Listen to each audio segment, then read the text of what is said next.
Hi friends, చూడండి గుమ్మడికాయని చూపిస్తున్నాను. ఈ గుమ్మడికాయ పాదు ఇలాగుంటుంది, దీని పువ్వు ఇలాగుంటుంది, ఇలా ఇలా వరకుంది. ఇంకా చిన్న బుల్లు గుమ్మడికాయ చిన్నది వచ్చింది. ఇది కొంచెం పెద్దగా ఉంది. దీని తర్వాత అది చిన్నది చిన్నగా ఉంది.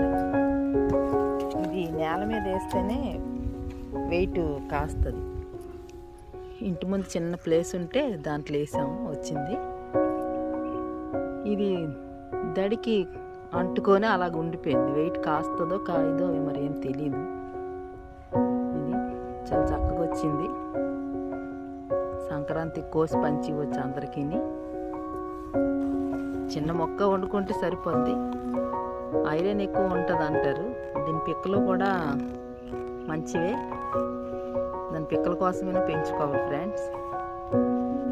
కూర కూడా చాలా టేస్ట్గా ఉంటుంది.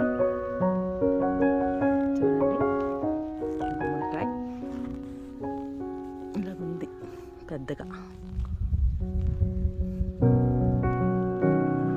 ఈ వీడియో నచ్చినట్టుగా అయితే లైక్ చేయండి ఫ్రెండ్స్, కామెంట్ చేయండి ఫ్రెండ్స్. బాయ్.